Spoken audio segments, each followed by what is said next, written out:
Well, hello, everyone. Welcome to the conversation with Dr. Joan Coleman and friends. And I'm so excited today. We have new season coming up and we have new friends. And today I'd like to introduce you to my friends. As a matter of fact, I'm going to let them introduce themselves. And we're going to start with our new friend, Megan Price. Megan! Hi, everybody. My name is Megan Price. I've been a friend of Dr. Jones for quite some time now, a couple of years. A little bit about my background. I am a mother of two. That's my primary job, but I have a couple of others. I'm a fitness instructor. I also have a small business. I'm a jewelry appraiser, and I also work for a mortgage subservicing company. So I have a lot of balls in the air, and I'm really happy to be here with everyone today. Thank you for having me, Dr. Joan. Oh my gosh, she is a busy woman, and I thank you for taking time out of your schedule to be with us on the conversation. Rita Reynolds. Rita, Hi. I've known Rita for a while. Rita, tell us about yourself. Well, I'm Rita Reynolds. I think I'm getting my life together in this point, you know, because I was diagnosed with severe anxiety 2 years ago. And so now, I've been a mom for that's my priority, but now I'm trying to, find a job and do stuff that I was I can't do it before of the my anxiety problem that was really out of my hands. But now I'm better now. I'm so glad. I'm so glad you're better, Rita, and I'm so glad that you have you admitted that to us, because some people be like, "No, I'm all good. Everything is good," Oh and no, I'm no. so Very was like happy. I can't even have a job. My problem was very hard. Yeah. So Yeah. so let's talk about anxiety, Megan. How do we cope with that? How do we not let these things overtake us and just try to stay on the right track? I think it's a great topic, and I think that identifying it is is the number one thing. I think that you go misdiagnosed with those with an anxiety situation, and it can range, and we all feel it even just naturally a little bit all the time, right? Sometimes it's a little bit, sometimes it's a lot, and I think identifying it is really important first because I personally will think it's something else, like, okay, Yeah. what's happening with the moon, right? Like, I'm like, something is happening at work, but really it's just me reacting to whatever is in front of me, and it's me feeling that, like, just that heightened, sense of anxiety. So I think that maybe thinking of things in smaller chunks, like, instead of people say one day at a time, sometimes I'm like, I'm 5 minutes at a time right now. Yeah. Like, I am literally 5 minutes at a time right now. Yeah. And then I think the second thing you do is, you seek help and have conversations about it. You talk about it, just Yeah. like Rita did, which was so awesome. I think that is so important. So this is a little bit off topic, but in Lizzo's new song, she says, everybody tell me how you're healing. And I love hearing people say that out loud. I Mhm. love people saying, hey, I've identified a problem and I don't know what it is, but, like, let's talk about that. Tell me how you're healing. Like, I don't want small talk. I want to know right away how people are doing and, what's going on in their lives, whatever it is that you're tackling. So I think conversation, and then, identification and asking for help. That's what Yeah. I think.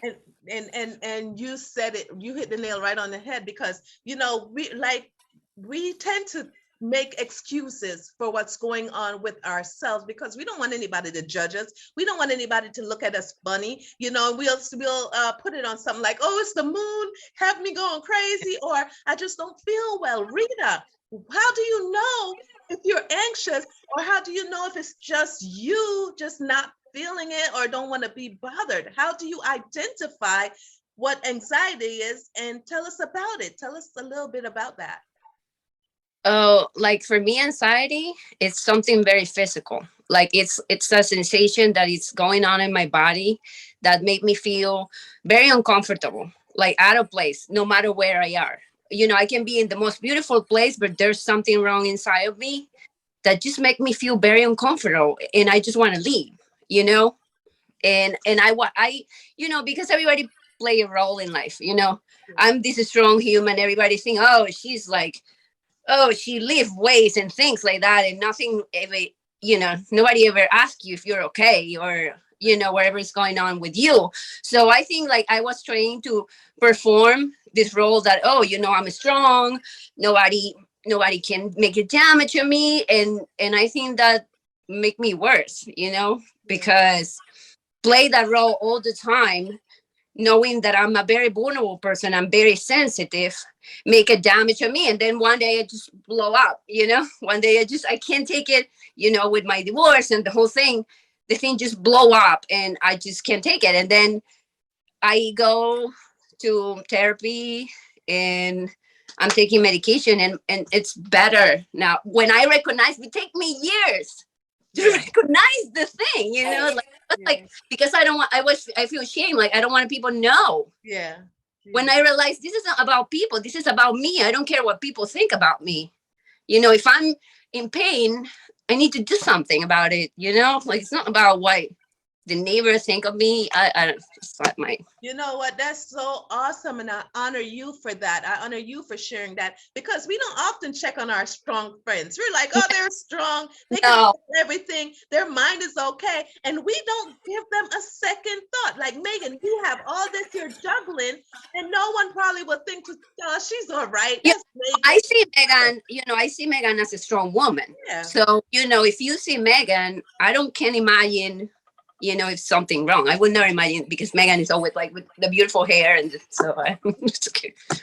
Maybe So, she can. so Megan, how do you feel hearing that? Like, let's talk about our strong friends, how we look at them and how we just disregard that they might be going through anything at all. And if they do, we're all shocked, like, oh, not her. How do you feel about that stigmatism and being put in that box? Talk Yeah, about I think I agree with you, Rita, and always think of you as strong and always put together, and I would love to switch places with you all the time.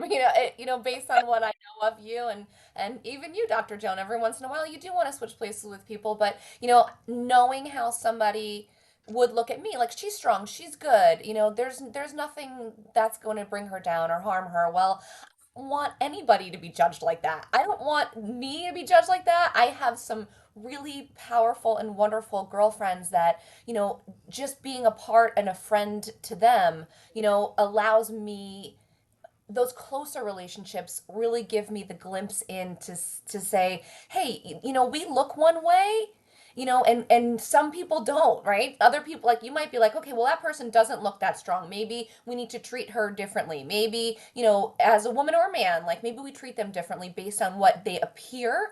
But you just can't, right? You just it. need to treat everybody that same way, like, with that kindness, because I mean, I have a lot. I have a lot, and there are days where I just, like, literally just want to cry for the whole day. Like, I cannot drop my kids off at school without sobbing.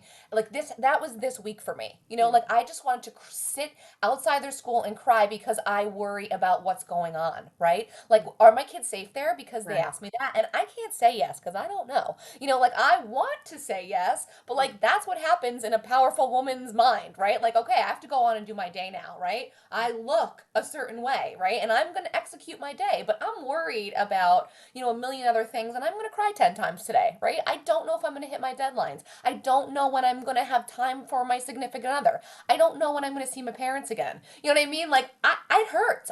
There's a lot of pressure from a lot of different directions, and I think that you appear strong and you do what you need to do based on what your day entails. And you put one foot in front of the other, but I'm a 5 minute at a time. Like, I'm 5 minutes at a time over here. I'm not kidding. Like, that's true. But I think what I really mean is, I think having close relationships with other women helps me. I mean, to me, it's my female relationships, just because I really don't have as intimate with men. I don't know why. I mean, a couple here and there, but having those close relationships with other women who maybe appear to look like me, or don't appear to look like me, and knowing that we are all in that.